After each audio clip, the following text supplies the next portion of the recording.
Hi everyone, Naren here, coming to you from Team Cubelelo. In this video, I will be teaching you how to solve the Pyraminx using the beginner's method. Do keep in mind that this is a V-first method, where I will be starting with the bottom layer and then moving to the top one. Let's begin.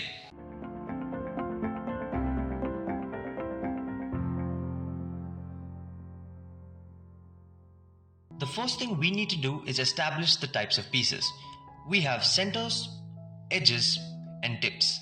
These pieces will always be in their designated positions, not interchanging with other types, which is important to remember.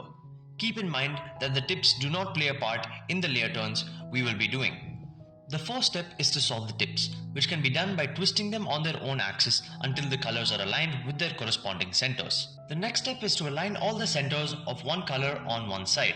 This can be done by choosing a color of the four and using layer turns to align all the centers on one side. An example of which I am showing on screen right now.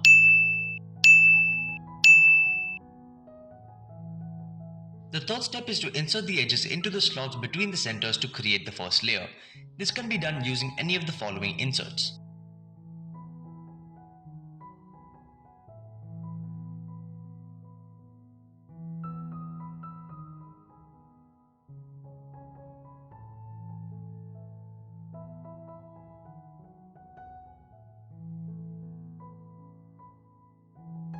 Keep in mind that the edges should be the color of the centers aligned in the previous step, and the other color of the edge should be aligned correctly to form the first layer rather than a face with mismatched edges. The final step is to do the last layer, for which there are three types of cases that require 5 different algorithms.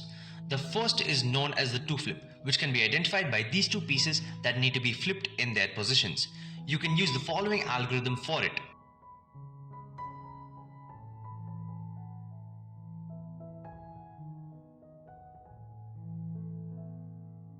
The next case is the 3-cycle case, which can be identified by the 3 pieces that need to be cycled around clockwise or counterclockwise.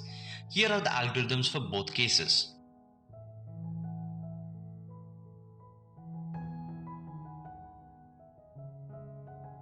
Finally, you have the fish cases. These are slightly more complicated to identify, with both being mirror images of each other. Here are the algorithms you use for both cases. They are both very similar, so be careful.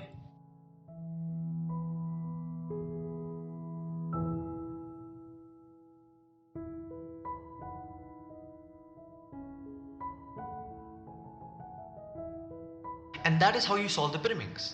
I hope you found this tutorial helpful and I can't wait to see you in the next one. Bye.